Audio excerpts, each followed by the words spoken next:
Hello everyone. તો 201મો question જોઈએ આપણે.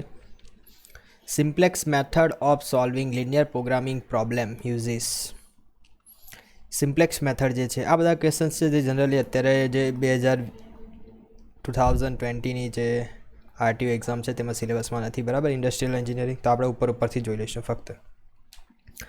તો simplex method of solving linear programming problem uses only the corner points of the feasible region. તમારો જે feasible region હોય છે તેનો કોર્નર પોઇન્ટ્સ જ ફક્ત યુઝ કરવામાં આવે છે. Which of the following conditions should be satisfied for the application of the optimality test on the initial solution of transportation model. Optimality test કરવામાં આવે ઇનિશિયલ સોલ્યુશન માટે, ટ્રાન્સપોર્ટેશન મોડલ માટે. તો number of allocation should be equal to m+n-1. Allocation કેટલા હોવા જોઈએ? m+n-1. તો જ ઓપ્ટિમાલિટી ટેસ્ટ તમારો સક્સેસફુલ કહેવાય. 203મો ક્વેશ્ચન. એક સેલ્ફ સર્વિસ સ્ટોર છે. કેશિયર કેન સર્વ 10 customers in 5 minute. On average 15 customer arrive every 10 minutes. If the arrival are as per Poisson's distribution and service as per exponential distribution, then the probability that the cashier would be ideal is. આ question તમારે calculate કરવાનો આવે છે, બરાબર. તો અત્યારે આપણે એ જોતા નથી.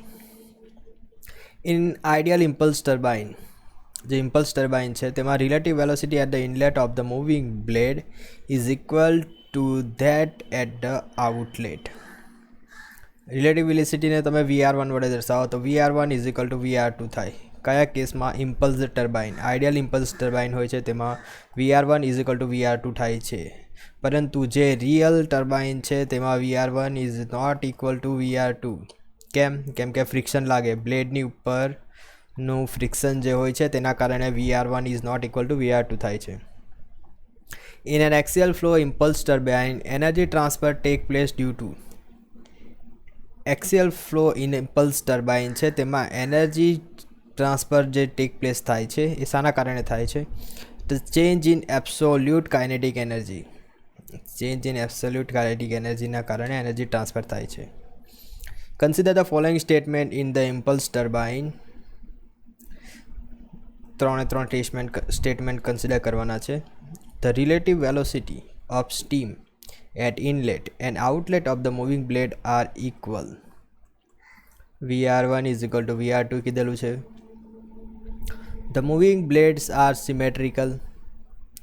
મૂવિંગ બ્લેડ જે છે તે સિમેટ્રિકલ હોય છે. The outlet area of the moving blade is smaller than the inlet area.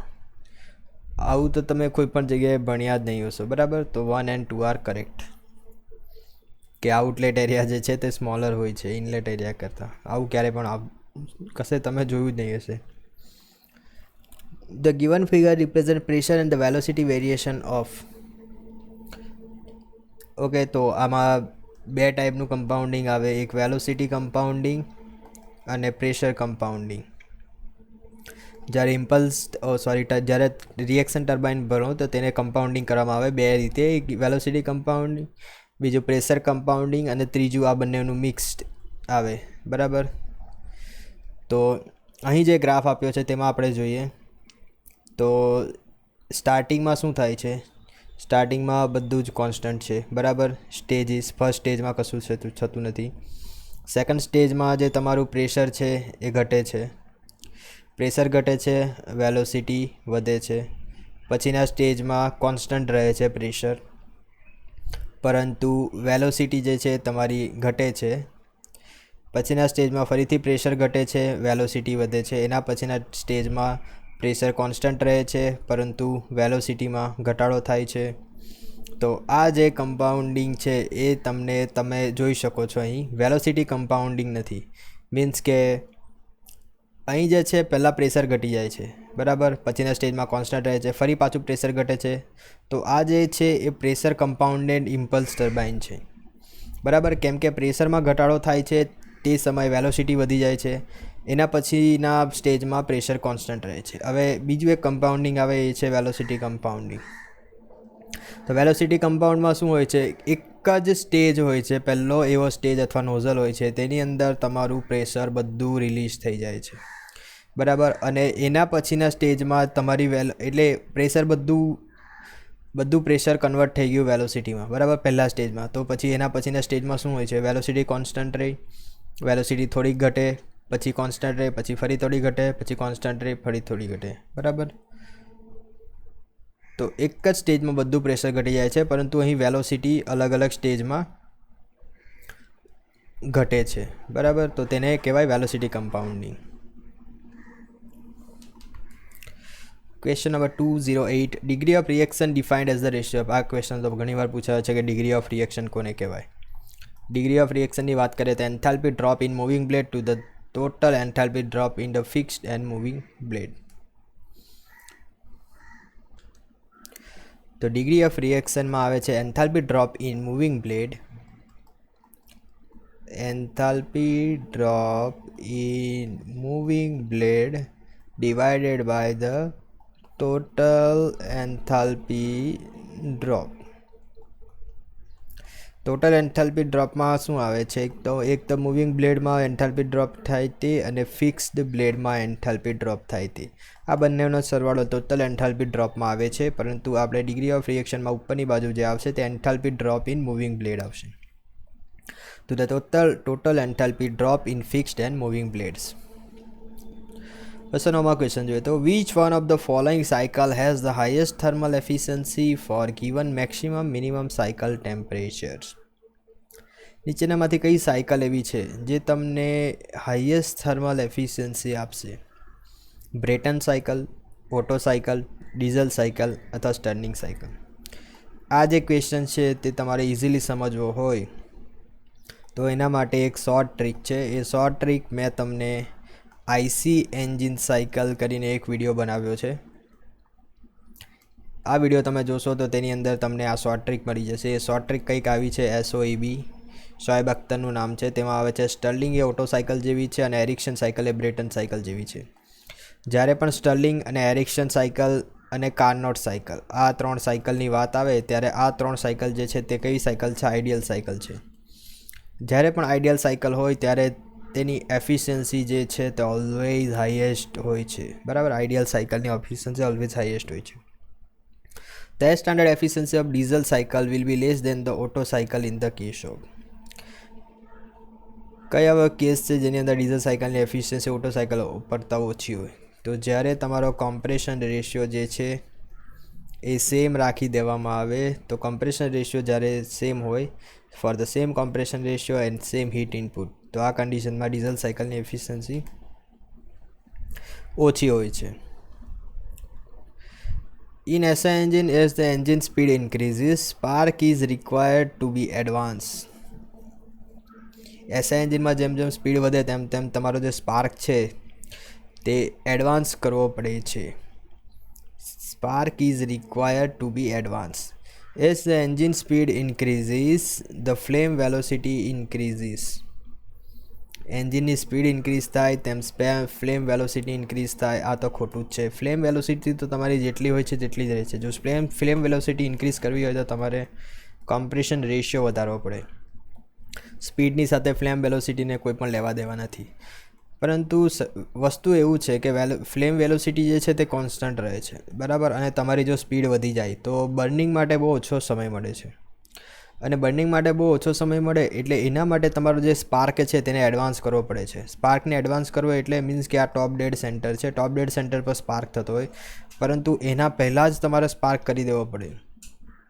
Top dead centre પર પિસ્ટન પહોંચે તેના પહેલાં જ તમે સ્પાર્ક કરી દેવો પડે કે જેથી જ્યારે પણ પિસ્ટન ટોપ ડેડ સેન્ટર પર પહોંચશે ત્યારે બધું અંદરનું ફ્યુલ એર મિક્સચર જે છે એ ફ્યુલ એર મિક્સચર ટોટલી કમ્બસ્ટ થઈ જશે, બરાબર. તો તેના માટે આપણે જે સ્પાર્ક છે તેને એડવાન્સ કરવાની જરૂર પડે છે. તો A is true but R is false, બરાબર. આ સાચું છે. At a time of starting, idling and low speed operation, the carburetor supplies a mixture which can be termed as.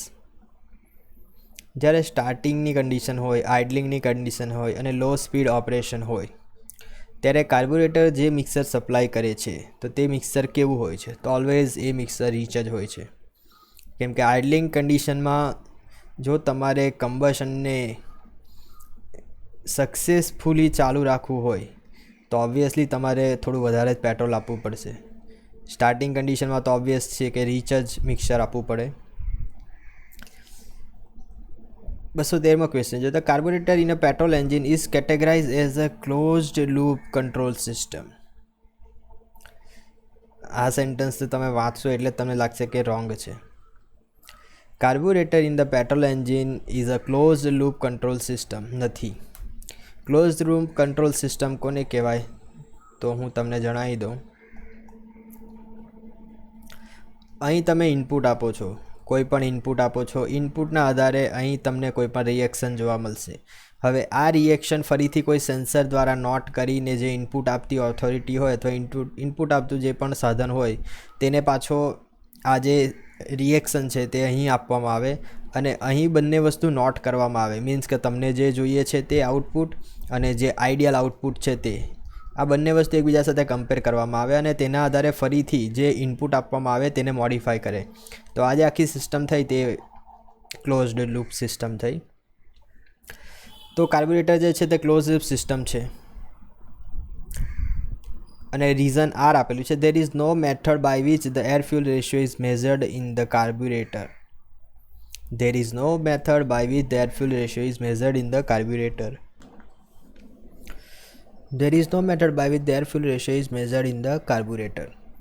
Actually આ જે સિસ્ટમ છે એને ક્લોઝ લૂપ સિસ્ટમ જ કહેવામાં આવે છે. આનો આન્સર સી એ સાચો છે. A is true and R is false. The carburettor in the petrol is categorize as the close loop control system. તો આ પણ સાચું છે. there is no method by which the air fuel ratio measured in the carburetor. આ પણ સાચું છે. બરાબર, ના સોરી આ ખોટું છે, કેમ કે there is a method for measuring the air fuel ratio in the carburetor. કાર્બ્યુરેટરની અંદર એર ફ્યુલ રેશિયો મેઝર કરવા માટે મેથડ અવેલેબલ છે. તો ઓપ્શન સી સાચો છે. Alcohol are unsuitable for the diesel engine fuels because the Cetan number of the alcohol fuel is very low which prevent their ignition by the compression.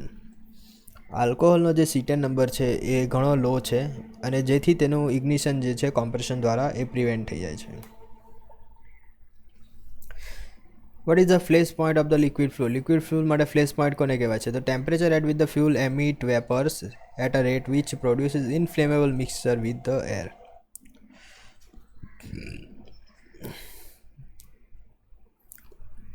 What is the flash point of the liquid fuel?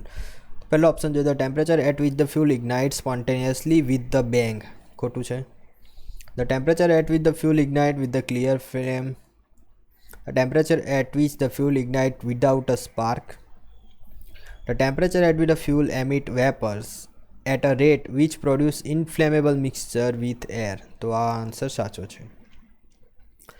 SI engine, which one of the following is the correct order of the fuel with increasing detonation tendency? Detonation એટલે તો શું, જાતે જ સળગી જાય અને નોકિંગનો sound આવે તેને ડેટોનેશન કહેવાય. તો એમાં કરેક્ટ ઓર્ડર કયા છે? With increasing detonation tendency. તો આ તો તમારે યાદ રાખવું પડે. એરોમેટિક્સ, નેપ્થેલિન્સ, ઓલેફિન્સ અને પેરાફિન્સ. ANOP અનુપ, આવી રીતના યાદ રાખશો અનુપ તો તમને ખબર પડી જશે. ઇન્ક્રીઝિંગ ઓર્ડરમાં જે છે તે અનોપ, એરોમેટિક, નેપ્થેલિન, ઓલેફિન્સ અને પેરાફિન્સ. In a variable speed SI engine, maximum torques occur at the maximum indicated power. Maximum indicated power હોય છે તે સમયે maximum torque મળે છે. બરાબર છે. વેરિયેબલ સ્પીડ SI એન્જિન અને મેક્સિમમ ટોર્ક ક્યારે અકર થાય છે? કે જ્યારે મેક્સિમમ ઇન્ડિકેટેડ પાવર આવે છે ત્યારે મેક્સિમમ ટોર્ક અકર થાય છે. In a more stage for the 2-cylinder 2-stroke spark ignition engine, the brake power was 9 kW. Brake power જે છે તે 9 kW છે. Whereas the brake power for the individual cylinder with the spark cutoff were 4.25 kW. જ્યારે તમે કોઈ પણ એક engine છે તેની અંદર સ્પાર્ક બંધ કરી દો ત્યારે 4.25 કિલોવોટનો પાવર મળે છે અને બીજા સિલિન્ડરની અંદર 3.75 કિલોવોટનો પાવર મળે છે. The mechanical efficiency of the engine. Mechanical efficiency એન્જિનની શોધવાની છે. જો મોસ્ટ ટેસ્ટ કરવામાં આવે, મોસ્ટ ટેસ્ટ હંમેશા મલ્ટી સિલિન્ડર એન્જિનમાં જ કરવામાં આવે છે, બરાબર.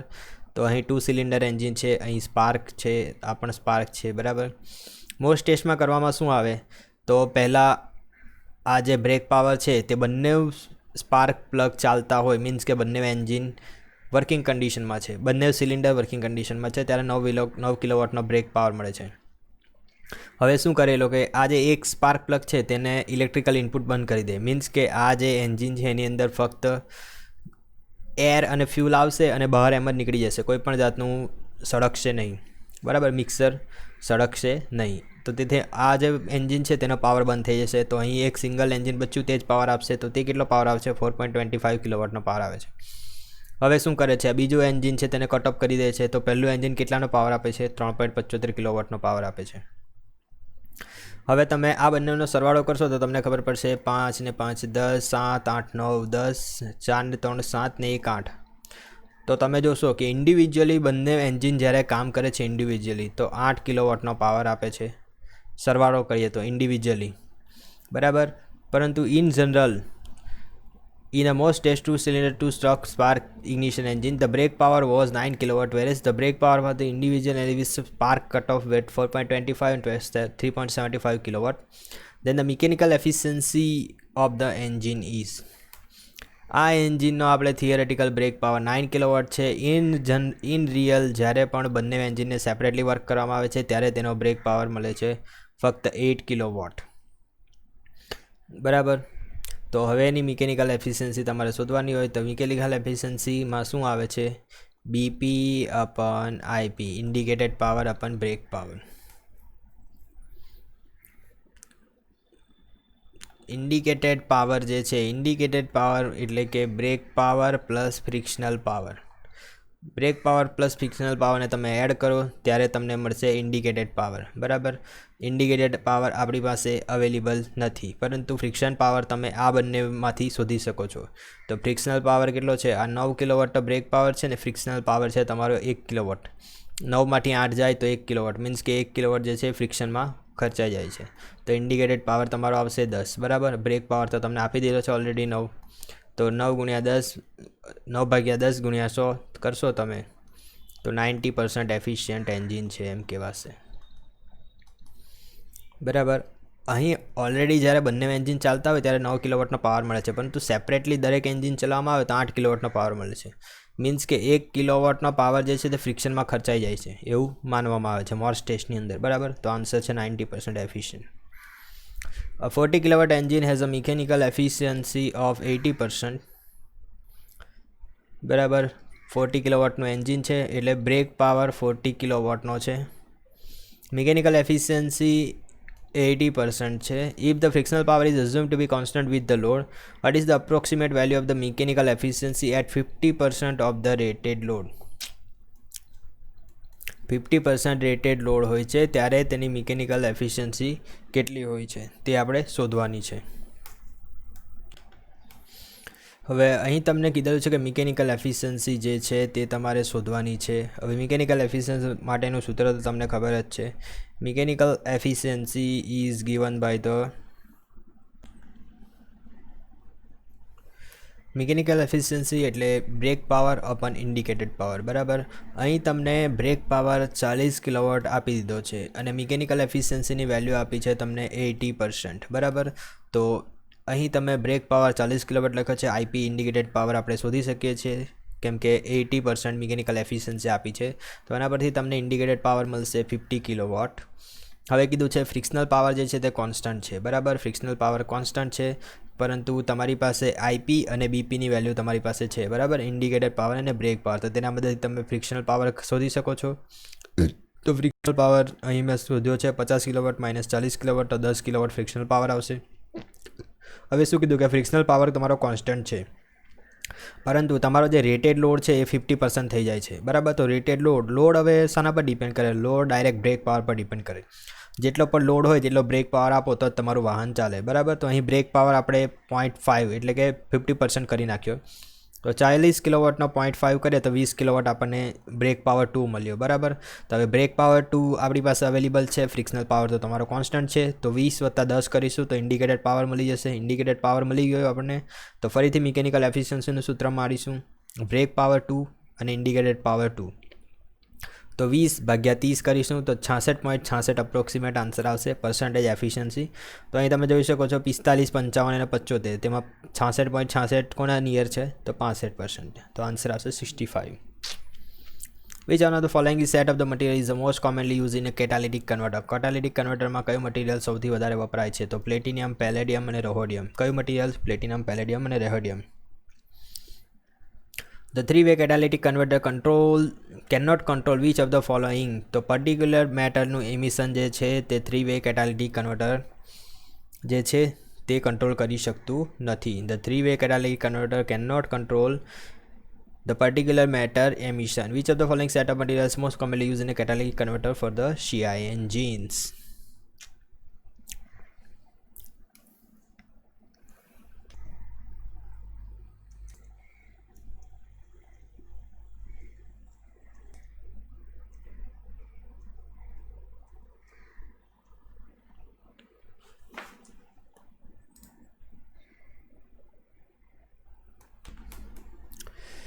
The Vahan and Sarthi are conceptualized to capture the functionality and mandated by the which Act? The Central Motor Vehicle Act 1988 ની અંદરમાં વાહન અને સારથી જે છે, વાહન અને સારથીની જે એપ્લિકેશન છે એ લોન્ચ કરવામાં આવી છે અને એને કોન્સેપ્ચ્યુલાઇઝ કરવામાં આવી છે. વાહન અને સારથી એપ્લિકેશન છે, વાહન એ વ્હીકલ રજિસ્ટ્રેશન રિલેટેડ છે અને સારથી એ લાઇસન્સિંગ ઓફ ધ ડ્રાઈવર્સ તેના રિલેટેડ એપ્લિકેશન લોન્ચ કરવામાં આવી છે. મીન્સ કે તમે ઇન્ટરનેટ દ્વારા પર પોતાનું વ્હીકલ રજિસ્ટ્રેશન કરાવી શકો છો. Which rule has been amended to standardize the form and the manner in which the registration numbers are displayed in the country? તો સેન્ટ્રલ મોટર વ્હીકલ રૂલ 1989 દ્વારા કે વ્હીકલનું રજિસ્ટ્રેશન કરવામાં આવે છે તો તેના નંબર કેવી રીતના ડિસ્પ્લે કરવાના તેને સ્ટાન્ડર્ડાઇઝ કરવામાં આવ્યું છે. મીન્સ કે નંબર પ્લેટ જે છે તે કયા ફોર્મમાં હોવી જોઈએ તેને સ્ટાન્ડર્ડાઇઝ 1989નો જે રૂલ છે central motor vehicle rule CMVR દ્વારા સ્ટાન્ડર્ડાઇઝ કરવામાં આવી છે. Which logic circuit would you use for the addressing memory? તો ડીકોડરનો યુઝ થાય છે. Flip flop circuit can be used four counting. Library function power W belongs to which header file? તો math.h, કેમ કે પાવર એ 8⁻² આના રિલેટેડ છે તો આ math.h માં જ હોય છે. The communication between central system and outside environment is done by input output system. Means કે કીબોર્ડ અને ઇનપુટવાળું જે પણ મેમરી છે તેની અંદર જો કમ્યુનિકેશન કરવું હોય તો તેને ઇનપુટ આઉટપુટ સિસ્ટમ દ્વારા જ કરવામાં આવે છે. With respect to computer application CISC stand four complex instruction set computers. The mechanism used in shaping machine is inversion of the single slider crank chain. Single slider crank chain જે છે તેનો inversion use કરવામાં આવે છે shaping મશીનની અંદર અને એ જે મિકેનિઝમ છે તેને ક્વિક રિટર્ન મોશન અથવા ક્વિક રિટર્ન મિકેનિઝમ કહેવામાં આવે છે. બરાબર, ક્વિક રિટર્ન મિકેનિઝમ એને ક્વિક રિટર્ન રેશિયો પણ આવે છે ક્વિક રિટર્ન મિકેનિઝમની અંદર. તો સિંગલ સ્લાઇડર ક્રેન્ક ચેન જે છે તેનું ઇન્વર્ઝન યુઝ કરવામાં આવે છે. The length of the link of the 4-bar linkage with revolute pairs. 4 બારવાળી linkage છે અને આ જે બધી પેર છે રિવોલ્યુટ પેર છે. PQRS યુનિટ એને PQRS નામ આપવામાં આવી છે. Given that P less than Q less than R less than S. P less than Q, Q less than R, R less than S. Which of these links should be fixed? 1. For obtaining a double crank mechanism. Double crank mechanism તમને જોઈતી હોય તો કઈ લિંકને તમારે fix કરવાની હોય છે?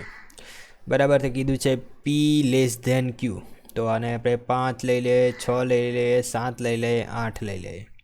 બરાબર, આ એની લેન્થ મેં લઈ લીધી છે આશરે. બરાબર, તેઓએ જે કીધું છે કે P લેસ ધેન Q છે, Q લેસ ધેન R છે, R લેસ ધેન S છે. હવે તમારે શું કરવાનું છે કે કઈ લિંકને ફિક્સ કરવાથી ડબલ ક્રેન્ક મિકેનિઝમ મળે છે. ડબલ ડબલ ક્રેન્કનો મિનિંગ શું તમને ખબર ને? ક્રેન્ક એટલે જે 360 ડિગ્રી રોટેટ થઈ શકે એવી કોઈ પણ લિંક હોય તો તેને ક્રેન્ક કહેવામાં આવે છે. અને આપણે કઈ એવી લિંક ફિક્સ કરવાની કે જેથી બે લિંક એવી મળે કે જે 360 ડિગ્રી રોટેટ થાય. તો 5 નંબર આ જે પી લિંક છે તેને આપણે ફિક્સ કરી દઈએ. તો જોઈએ આપણે પીને ફિક્સ કરી 9ને રોટેટ કરાવીશું તો 9 ને 7 થશે, આ સાઈડ આ બાજુ થશે 15, 8 ને 5 થશે 13. તો આ લિંક રોટેટ કરી જશે. આ બાજુ જોઈશું આપણે તો 9 ને 5 14 થશે અને 8 ને 7 15 થઈ જશે, બરાબર. તો આ તો થઈ ગયું. તો પીને ફિક્સ કરવાથી એક મિકેનિઝમ તો મળી ગઈ, બરાબર. હવે ક્યુને ફિક્સ કરીએ.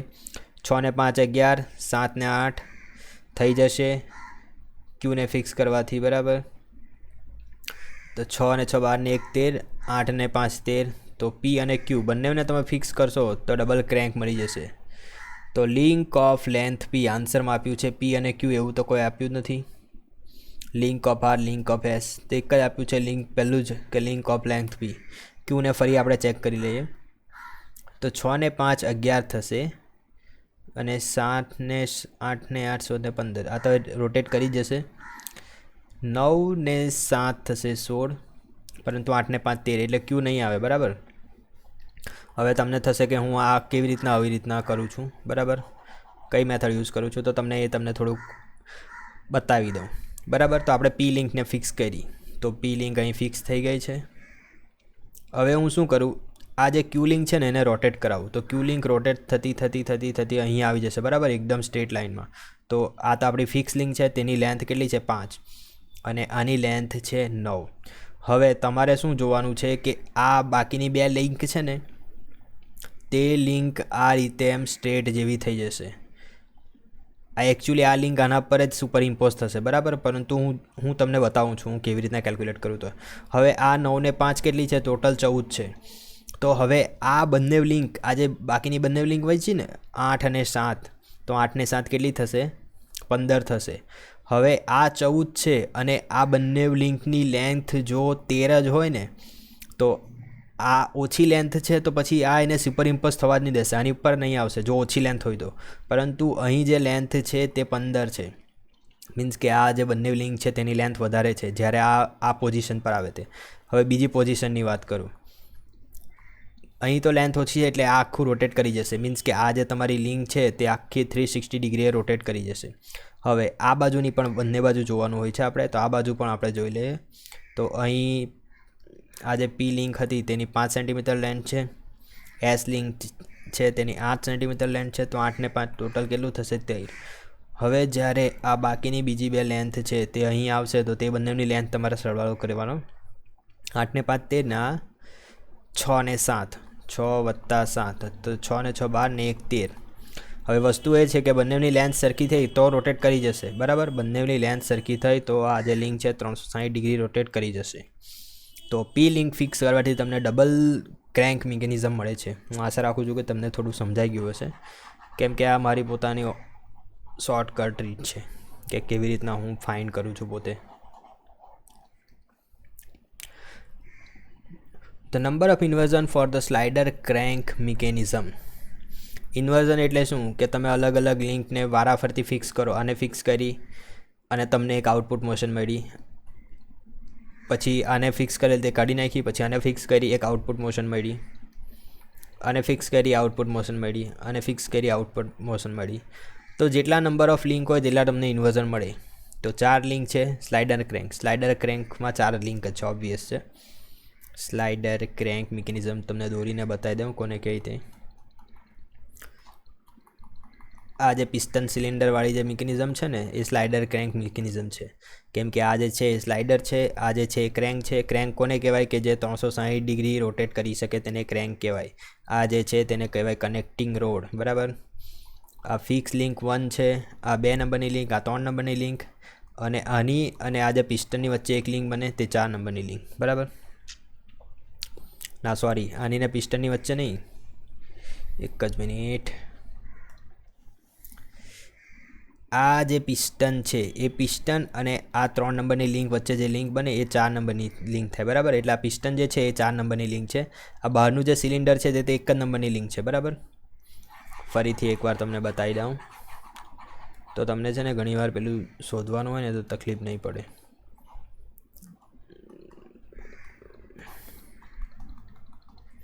જો જ્યારે પણ ફિક્સ હોય ને ફિક્સ વસ્તુને બધી જગ્યાએ એક જ નંબર આપી દેવાનો. અહીં પણ આ ફિક્સ છે તો તેને 1 નંબર આપી દીધો. મૂવેબલ શું છે તો એક આ પિસ્ટન મૂવેબલ છે, આઈડિયા એક લિંક મૂવેબલ છે, આ બી એક લિંક મૂવેબલ છે. તો જે મૂવેબલ હોય તેને 2 નંબર, આ બીજી એક લિંક મૂવેબલ છે તે 3 નંબર, અને આ જે પિસ્ટન મૂવેબલ છે તેને હું 4 નંબર આપું છું, બરાબર. આ જે આઉટસાઇડનું સિલિન્ડર છે તે તો 1 નંબર આપેલો જ છે, બરાબર. અહીં 1 નંબર, અહીં 1 નંબર, આ 4 3 2. સમજાઈ ગયું. હવે પેરની વાત કરવામાં આવે તો 1 અને 2 નંબરની લિંક અહીં જોઈન્ટ બનાવે એટલે આ એક પેર છે. 2 અને 3 નંબરની લિંક અહીં જોઈન્ટ બનાવે એટલે આ એક પેર છે. અને આ બધી પેર કેવી છે? લોઅર પેર છે. અહીં જે પેર છે આ બંને તે લોઅર પેર છે, પરંતુ અહીં એક પેર બનશે, જોઈ લો. આ જે પિસ્ટન છે અને આ જે સિલિન્ડર છે એ પણ લોઅર પેર જ બનશે, કેમ કે એરિયા કોન્ટેક્ટ છે. એરિયા કોન્ટેક્ટ હોય તો લોઅર અને પોઈન્ટ કોન્ટેક્ટ હોય તો હાયર પેર, બરાબર. તો 2 અને 3 નંબરની લિંક અહીં પેર બનાવે છે, 3 અને 4 નંબરની લિંક અહીં પેર બનાવે છે, અને 4 અને 5 નંબરની લિંક અહીં આ બંને સરફેસ જ્યાં કોન્ટેક્ટ થશે ત્યાં પેર બનાવશે. તો ટોટલ કેટલી પેર થઈ? 1 2 3 અને 4, ટોટલ 4 પેર થઈ, અને બધી પેર લોઅર છે. Okay. Planar mechanism has 8 link, 10 rotary joint. The number of degree of freedom. Degree of freedom ની વાત આવે તો ઇક્વેશન યાદ આવી જોઈએ, 3L - 1 - 2J - H. Mechanism using the Grubler's criteria. Grubler's criteria આ જે છે Grubler criteria છે. તો 3 લિંક કેટલી છે ભાઈ? 8 કીધી. 8 - 1 - the number of degree. Rotary joint કેટલા છે? 10. આ જે બધા જોઈન્ટ હોય ને તેને રોટરી જોઈન્ટ કહેવાય, બરાબર. તો 10 જોઈન્ટ છે અને 10 એ 10 બાઇનરી જોઈન્ટ છે. તો 2 × 10, હાયર પેર 0, 7 × 21 - 20, આન્સર આવશે 1, બરાબર. There are 2 points P and Q on a planar rigid body. The relative velocity between 2 points. Okay, આ એક rigid body લઈ લઈએ, તેમાં 2 પોઈન્ટ છે, એક P અને એક Q. હવે એમ કીધું કે રિલેટિવ વેલોસિટી બિટવીન 2 પોઈન્ટ. આ બંને પોઈન્ટ વચ્ચેની રિલેટિવ વેલોસિટી ઓલવેઝ એને પરપેન્ડિક્યુલર જે ડ્રો કર્યો હોય તેના પર જ આવે. Relative velocity always perpendicular to the PQ જ આવશે. આ યાદ રાખજો. આ એક સેન્ટન્સ છે, મીન્સ કે નોટ કહેવાય એવું હોય ને, આપણે નોટ જે હોય તે બધું યાદ રાખવાનું હોય. તો નોટ છે કે રિલેટિવ વેલોસિટી રિજિડ બોડીને ઓલવેઝ પરપેન્ડિક્યુલર જ હોય છે. Which of the following statement correct? ગ્રાસેપ રૂલ્સ કહે છે કે planar crank rocker 4 bar mechanism, the sum of the shortest and the longest S plus L is less or equal to P plus Q. એટલે કે shortest plus longest A always less than or equal to other two links. લેન્થની વાત કરીએ છીએ, બરાબર. Shortest લિંકની length plus largest લિંકની length એ less or equal to P plus Q, એટલે બાકીની બે જે લિંક છે તેની લેન્થ કરતાં ઓછી જ હોવી જોઈએ. Less than the sum of the remaining 2 link length, આને કહેવાય ગ્રાસોપ્સ રૂલ. હવે ઓછી હોય તો શું થશે? તો તમારી જે મિકેનિઝમ છે તેની કોઈ પણ એક લિંક શું બનશે? ક્રેન્ક એટલે કે 360 ડિગ્રી રોટેટ કરી શકશે. કોઈ પણ એક લિંકને 360 ડિગ્રી રોટેટ કરવા માટે S plus L laser equal to P plus Q થવું જોઈએ.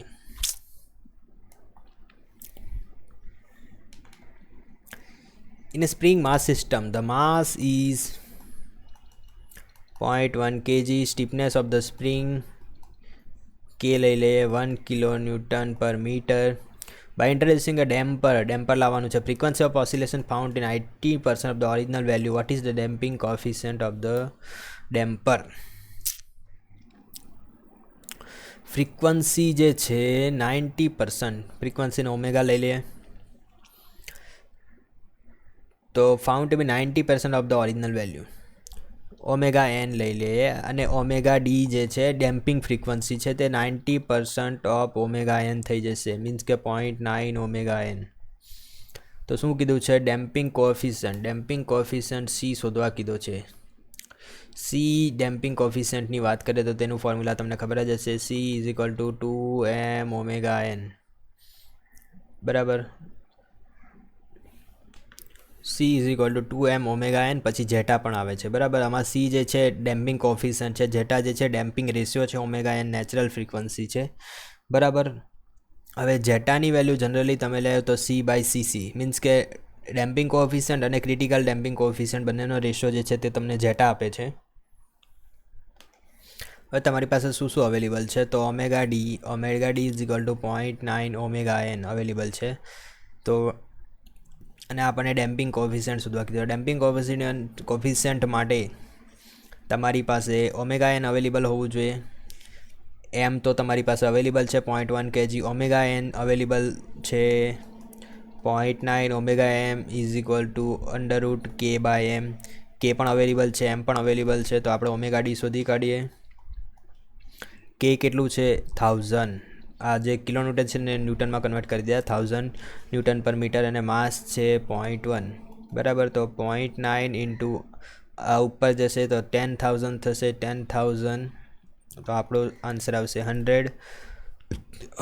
તો આ ઓમેગા ડી છે તે તમારી 90 આવશે. The frequency of oscillation is found 90% of the original value. What is the damping coefficient of the damper? ડેમ્પરનો ડેમ્પિંગ કોએફિશિયન્ટ આપણે શોધવાનું છે, બરાબર. તો અહીં c is equal to 2 into 0.1 kg omega n. તમે આના પરથી શોધી તો કેટલી આવે છે? 100.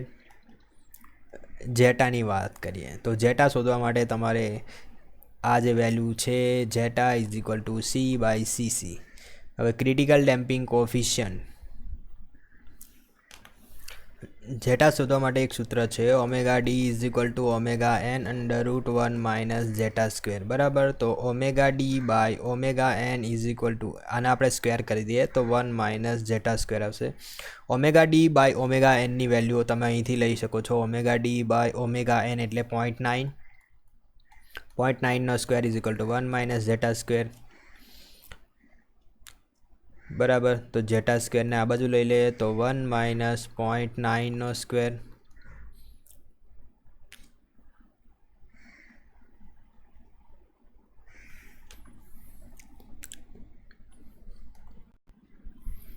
તો આપણે omega d omega n 1 minus zeta square આ સૂત્ર મૂક્યું અને એના આધારે 0.9નો square omega d by omega n આના ઉપરથી મૂક્યું 0.9 અને તેનો સ્ક્વેર 1 માઇનસ જેટા સ્ક્વેર.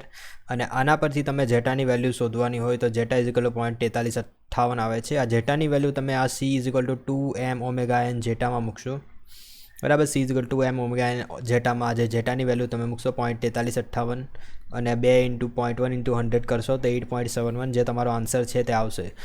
આ જો તમારે ક્વેશ્ચન કેલ્ક્યુલેટ કરવો હોય તો ઓબ્વિયસલી તમને કેલ્ક્યુલેટરની જરૂર પડે જ. જો કેલ્ક્યુલેટર ના હોય તો આ ક્વેશ્ચન તમે કરી નહીં શકો, ઓબ્વિયસ છે. The speed of the engine varies from 210 radian per second to the 190 radian per second during the cycle. The change in the kinetic energy found to be 400 newton metre. The inertia of the flywheel in kilogram per metre square. ફ્લાય વ્હીલના ઇનર્શિયા માટેનું સૂત્ર તમને directly આવડવું જોઈએ. તો આપણને આપેલી છે kinetic energy, change in kinetic energy. Direct ફ્લાયવ્હીલનું સૂત્ર છે કાઇનેટિક એનર્જી ચેન્જ માટેનું 1/2 I omega maximum square minus omega minimum square. Omega radian પર સેકન્ડમાં આવશે. આઈ જે છે તે આપણે શોધવાનું છે, બરાબર.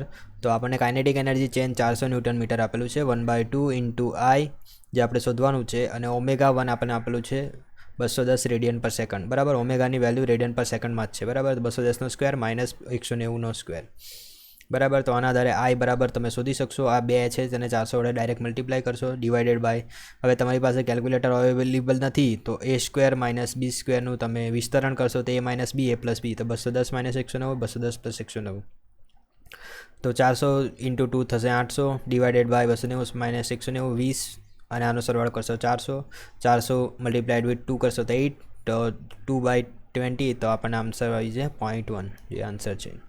Global warming is caused by, શાંતિ થાય છે તો કાર્બન ડાયોક્સાઇડથી થાય. ઓઝોન, નાઇટ્રોજન, કાર્બન મોનોક્સાઇડથી નથી થતી, પરંતુ ધ્યાન રાખજો કાર્બન ડાયોક્સાઇડથી થાય છે. શાનાથી? કાર્બન ડાયોક્સાઇડથી. Anti friction bearing are, ball and roller bearing જે છે તે એન્ટી ફ્રિક્શન બેરિંગ છે. Concentrated load P act at a simply supported beam of span L at a distance L/3 from the lap to support the bending moment of the point of the application of the load is given by. Simply supported beam છે, simply supported બીમની length L છે, left support જે છે, left support એટલે આ સપોર્ટથી L/3 જેટલી length પર એક લોડ લાગે છે, કેટલો P. તો તમારે point of application off load છે, તો તે લોડ આગળ તમારે બેન્ડિંગ મોમેન્ટ શોધવાની છે, બરાબર. તો લોડ P અહીં લાગે છે, L/3 છે, તો આ થઈ જશે, આ એક જે છે L/3 છે, ટોટલ લેન્થ છે આપણી L, તો L માઇનસ L/3, તો આ થશે 2L/3. રિએક્શન તો તમને શોધતા આવડે જ છે.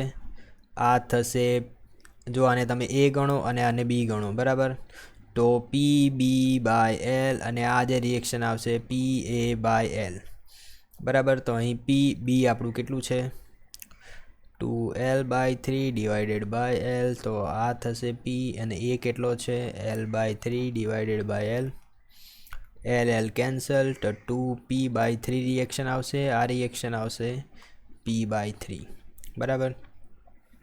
હવે અહીં રિએક્શન હું તમને બતાવી દઉં. લોડ P છે, L/3 ડિસ્ટન્સ, રિએક્શન આવશે 2P/3 અને P/3, બરાબર. હવે શું કીધું છે, બેન્ડિંગ મોમેન્ટ શોધવાની છે, બરાબર ને, બેન્ડિંગ મોમેન્ટ. તો આ પોઈન્ટ આગળ બેન્ડિંગ મોમેન્ટ શોધવી હોય તો 2P/3 multiply with the L/3, તો 2PL/9, આ જે છે તો આન્સર આવી જશે 2PL/9. Simply supported laterally loaded beam, laterally loaded એટલે આ જે આવી રીતના લોડ લાગે ને તેને લેટરલી લોડેડ કહેવાય. Was found to be deflect more than the specified value. Which of the following measures will reduce the deflection. Deflection delta માટેનું સૂત્ર તમને ખબર જ છે, WL. સોરી, ડિફ્લેક્શન માટે અહીં કંઈક અલગ જ છે, બરાબર. Increase the area moment of inertia. આન્સરમાં છે એરિયા મોમેન્ટ ઓફ ઇનર્શિયા તમારે ઇન્ક્રીઝ કરવાનું. કોઈ પણ બીમ છે, બીમને ડિફ્લેક્ટ થવા માટે, તો ડિફ્લેક્ટ થવા માટે બીમને શાનું કયું સૂત્ર હોય છે તે આપણે જોઈ લઈએ.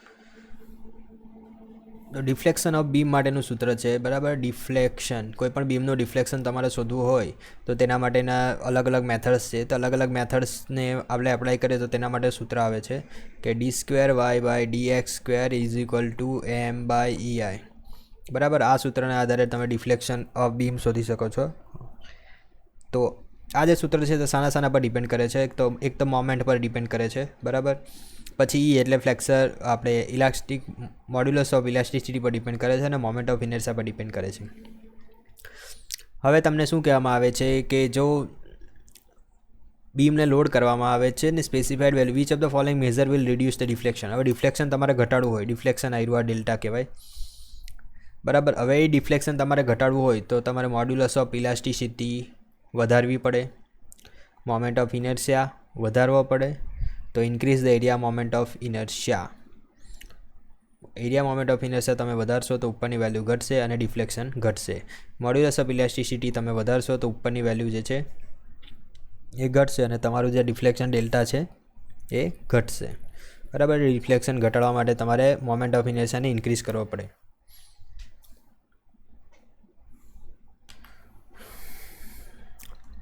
In terms of Poisson's ratio of mu, the ratio of Young modulus E to the shear modulus G, આ તો તમારે યાદ રાખવાનું છે. E is equal to 2G1 plus mu is equal to 3K1 minus 2 mu is equal to 9Kg upon 3K plus G. આખું સૂત્ર તમે યાદ રાખશો એટલે તમને આવડી જશે, બરાબર. શું પૂછ્યું છે, young modulus E to the shear modulus E/G is equal to 1 plus mu, બરાબર. આ જે જ્યાં હોય 1 plus mu, તો આન્સર આવી ગયો. If the principal stress in a plane stress problem σ1 આપ્યો છે, σ2 આપ્યો છે, the magnitude of the maximum shear stress will B.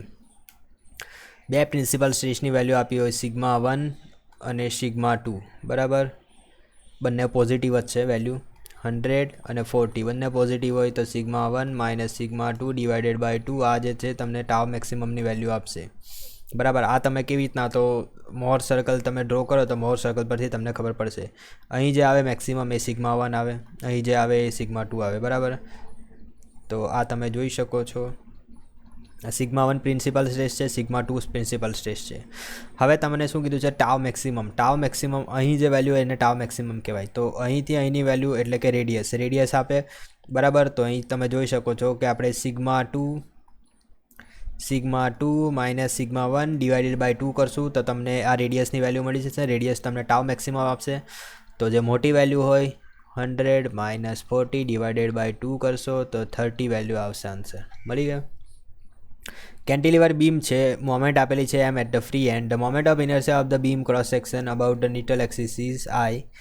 Young modulus E આપેલો છે. તો magnitude of maximum deflection, maximum deflection માટેનું સૂત્ર જ છે જો મોમેન્ટ લાગતી હોય તો ml²/2EI. આ 3 સૂત્ર આવે છે, PL/2EI, ml²/2EI, બરાબર. તો આ સૂત્ર તમારે યાદ રાખવાના છે, બરાબર. મોમેન્ટ જ્યારે લાગતી હોય તો ml²/2EI એ સૂત્ર છે maximum deflection. For a long slender column uniform cross section, the critical buckling load for the case with the bolts and clamp. Okay, આના માટે અલગ અલગ કેસીસ છે, બરાબર. જ્યારે પણ બકલિંગ લોડ લાગતો હોય, એક જ મિનિટ, બરાબર, અલગ અલગ કન્ડિશન છે ક્રિટિકલ બકલિંગ લોડ માટેની. તો તેમાં જો બંને એન્ડ હિંજ હોય તો આ જે ઓરિજિનલ લેન્થ હોય તે જ બકલ આ રીતનું થાય છે, તો L = L થશે. પછી જો બંને એન્ડ ફિક્સ હોય તો L/2, એટલે કે ફક્ત આ હાફ એરિયા જ આ રીતનો બકલ થશે, તો L = L/2 થશે. હવે બીજી એક કન્ડિશન એક જોવાની છે કે જો એક એન્ડ હિંજ હોય અને બીજો એન્ડ ફિક્સ હોય તો તેના માટે L = L/2. આ તમારે યાદ રાખવાનું છે. આ બંને તો તમને ખબર પડી જશે, પરંતુ આ યાદ રાખવાનું છે L/2. અને બીજું આ પણ તમને ખબર પડી જશે, કેન્ટિલીવરમાં શું થાય છે કે તમે અહીં લોડ આપશો ને તો આ કંઈક આ રીતનું થઈ જશે. મીન્સ કે હાફ લેન્થ આ L જેટલી થશે અને બાકીની હાફ લેન્થ આ બાજુ L જેટલી થશે. તો ઇક્વિવેલન્ટ લેન્થ કેટલી? 2L જેટલી થશે.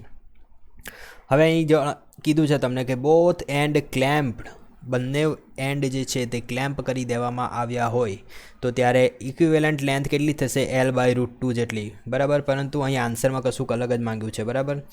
The ratio of critical buckling load for the case, okay, ratio of critical buckling load for the case both and clamp to the case both and fix hinged. તો પહેલાં તો critical buckling load એનું સૂત્ર તમને આવડવું જોઈએ, PE = શું થાય છે? તો π²EI/LE². π²EI, આ જે I છે એ મિનિમમ લેવાનો હોય છે ને, LE² એટલે ઇક્વિવેલન્ટ લેન્થનો સ્ક્વેર, બરાબર. π²EI/LE². હવે આ જે ઇક્વિવેલન્ટ લોડ છે તે 1/LE² વેરી થાય છે, બરાબર. તો PE1/PE2 = LE2², LE1². તો પહેલા કેસ કયો આપ્યો છે? For the load both and clamped, બંને એન્ડ જે છે તે ક્લેમ્પ કરેલા હોય છે અને બંને એન્ડ ક્લેમ્પ્ડ એટલે કે ફિક્સ, બરાબર. અને હિંજ એટલે કે આપણે આ રીતની જે હિંજ પ્રોવાઈડ કરીએ તે હિંજ ફિક્સ કરેલા હોય ત્યારે શું આવે છે? બંને એન્ડ ફિક્સ હોય તો L/2 આવે છે.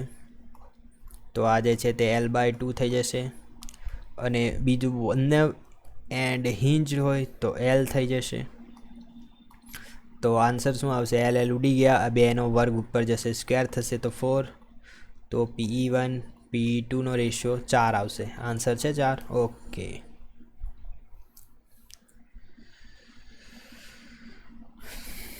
Long thin walled cylindrical cell closed at both ends subjected to the internal pressure. Ratio of the hoop stress to the longitudinal stress. Sigma hoop stress is equal to PD/2T. Sigma longitudinal stress is equal to PD/4T. આ T જે છે thickness છે, D diameter છે, P જે છે pressure છે. હવે diameter તમારે કેવો લેવાનો? ઇન્ટરનલ અને આઉટર એ રીતનું હોય તો જે ડાયામીટર આપેલો એક્સટર્નલ તે લઈ લેવાનો ડાયામીટર, બરાબર. Developed in the cell ratio, હવે આ બંનેનો રેશિયો પૂછેલો છે, બરાબર. હૂપ બાય લોંગિટ્યુડિનલ, તો PD/2T છે અને PD/4T છે. તો રેશિયો શું થશે આપણે જોઈ લઈએ. PD/2T divided by PD/4T. PD cancel, આ T કેન્સલ, આ 4 જે છે તે ઉપર જશે, 2 જે છે નીચે આવશે, આન્સર આવશે 2. Thin cylinder inner radius 500 mm આપેલી છે, થિકનેસ 10 mm આપેલી છે, subject to internal pressure 5 megapixel છે, તો એવરેજ સર્કમ્ફરન્શિયલ હૂપ સ્ટ્રેસ આ જે છે તે ડાયરેક્ટ પૂછેલું છે PD/2T. પ્રેશર આપેલું છે 5 મેગાપાસ્કલ એટલે ન્યૂટન પર mm², બરાબર. ડાયામીટર આપેલો છે, જો અહીં ડાયામીટર છે અને અંદર રેડિયસ આપેલું છે, બરાબર. તો તમારે કન્વર્ટ કરવાનું રહેશે.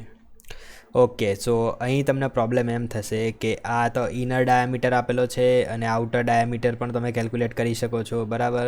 તો આવું બધું કશું મેથીમાં પડવાનું નથી. જે ઇનર ડાયામીટર આપેલો છે ને તે ડાયરેક્ટ કન્સિડર કરી લેવાનું. તો 500 mm ગુણ્યા 2, હવે આ mmમાં છે તો આને પણ આપણે mmમાં જ રાખીએ, બરાબર. 2 × થિકનેસ જેટલી આપેલી હોય 10, આપણે mmમાં જ રાખીએ, બરાબર. તો 0 0 કેન્સલ, 2 2 કેન્સલ, પાછું 25,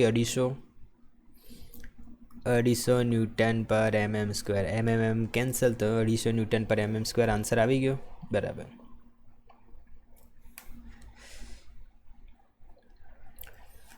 Planar closed kinematic chain formed with the resilient PQ, QR. 4 link આપેલી છે રિવોલ્યુટ જોઈન્ટ સાથેની. કઈ લિંકને ફિક્સ કરવાની? તો આ તો મેં તમને આગળ જણાવ્યું તેવી રીતના જ ગણી લેવાનો, બરાબર. PQRS, બરાબર. PQ 2, QR 3, આ 2.5 અને SP 2.7. હવે કઈ લિંકને ફિક્સ કરવાની છે જેથી ડબલ રોકર મિકેનિઝમ મળે? તો આપણે જોઈ લઈએ. 2.7 નંબરની આ લિંક્સને ધારો કે ફિક્સ કરીએ તો આ કેટલી થશે? 4.7 થશે. અને આ તો ઓલવેઝ વધી ગઈ તો તે ક્રેન્ક બની ગઈ, એટલે પી લિંક તો આપણે ગણવાની જ નહીં, બરાબર. RSને ફિક્સ કરીએ તો આ PS કેટલી હતી? 2.7. તો 2 ને 2 4 ને 7 ને 5 12 એટલે 5.2 થશે. 3 ને 2 5. તો ઓકે, આ જે છે લિંક એ તો પૂરેપૂરી રોટેટ નથી કરતી. આ બાજુ જોઈ લઈએ. 3 ને 2 5.5 અને 2 ને 2 4.7. તો આ પણ રોટેટ નથી કરતી. તો આન્સર ઇઝ રાઇટ. જો RSને તમે કરશો, હવે જો હું કેવી રીતના કેલ્ક્યુલેટ કર્યું તે હું તમને જોઈ લઉં, કહી દઉં. તો RS અને આ બીજી લિંક આવી તે, બરાબર. તો આ તો 2.5 છે અને આ 2.7 છે. ટોટલ સરવાળો કેટલો થશે? 5.2. હવે આની સાથે આ જે બાકીની 2 લિંક વચ્ચી તે લિંકને હું અહીં ડ્રો કરું, બરાબર. તો આ એક 3 છે અને બીજી 2 છે. 3 ને 2 કેટલી થઈ? 5 થઈ. હવે આની લેન્થ ઓછી હશે તો આ જે 2.7 વાળી લિંકને આપણે રોટેટ કરાવી તે તો પૂરેપૂરી રોટેટ થશે જ નહીં. ઓકે, હવે પેલી બાજુવાળી લિંકને રોટેટ કરાવીએ, એટલે કે QR વાળી લિંકને રોટેટ કરાવીએ. તો આ તો જેમ છે તેમનું તેમ જ રહેશે, બરાબર. આ 2.5 જેમ છે તેમનું તેમ જ. હવે RQ વાળી લિંકને અહીં મેં મૂકી દીધી રોટેટ કરાવીને, તો 3, આ 2.5. હવે જે બાકીની આવી 2.7 વાળી લિંક અને બીજી હતી 2 વાળી લિંક, તો આનો કેટલો આન્સર આવશે? 3 ને 2 5, 5.5 આન્સર થશે. અને આ 2 અને 2.7 તો 4.7. હવે આ લિંક તો મોટી છે, બરાબર. આ બંનેનું કોમ્બિનેશન મોટું છે, તો આ પણ લિંક રોટેટ થવા નહીં દેશે, બરાબર. તો આપણને તે જ જોઈએ છે ને કે બંને જે ડબલ રોકર મિકેનિઝમ મળવી જોઈએ, બંને લિંક પૂરેપૂરી રોટેટ થવી નહીં જોઈએ. તો RSને જ ફિક્સ કરવાની, બરાબર. આશા રાખું તમને આ સમજ પડી ગઈ હશે, કેમ કે આ મારી પોતાની મેથડ છે અને એકદમ ઇઝીલી કેલ્ક્યુલેટ થાય. તમારે કશું સૂત્ર યાદ રાખવાનું રહેતું નથી આમાં. Element with the lowest density, smallest atomic weight, which one of the following? Obviously હાઇડ્રોજનનો પરમાણુ ક્રમાંક કેટલો છે? 1. તો એનો ઓબ્વિયસ ડેન્સિટીને બધું ઓછું જશે. The predominant phase in the iron carbon alloy system for the composition with 99 ferrite at the room temperature, which of the following? 99% ferrite હોય તો ferrite જ આવે છે obviously. predominant phase in the iron carbon alloy at the room temperature, ferrite. Plain carbon steels are designated is AISI code system by which of the following? તો આ તો તમારે હવે જોવું પડશે કે 10XX જે છે તે AISI કોડ મુજબ સ્પેસિફાય થાય છે. Which of the following is not a common alloying ingredient in steel? Molybdenum ઉમેરવામાં નિકલ, ક્રોમિયમ. કાર્બન કંઈ ઇન્ગ્રેડિયન્ટ નહીં હોતું, મીન્સ કે કાર્બનને તમારે ઉમેરવાનો નથી હોતો, કાર્બન તો ઓલરેડી અંદર હોય જ છે. બરાબર. સ્ટીલની અંદર જે છે તે એલોય એલિમેન્ટ તરીકે તમે કાર્બનને નહીં કન્સિડર કરો, બરાબર. બીજા બધા જે છે તે એલોય એલિમેન્ટ છે, પરંતુ કાર્બનને એલોય એલિમેન્ટ તરીકે કન્સિડર નથી કરતા generally. Okay, so thank you so much for watching this video. Next વિડીયોમાં આપણે બીજા ક્વેશ્ચન્સ જોઈશું.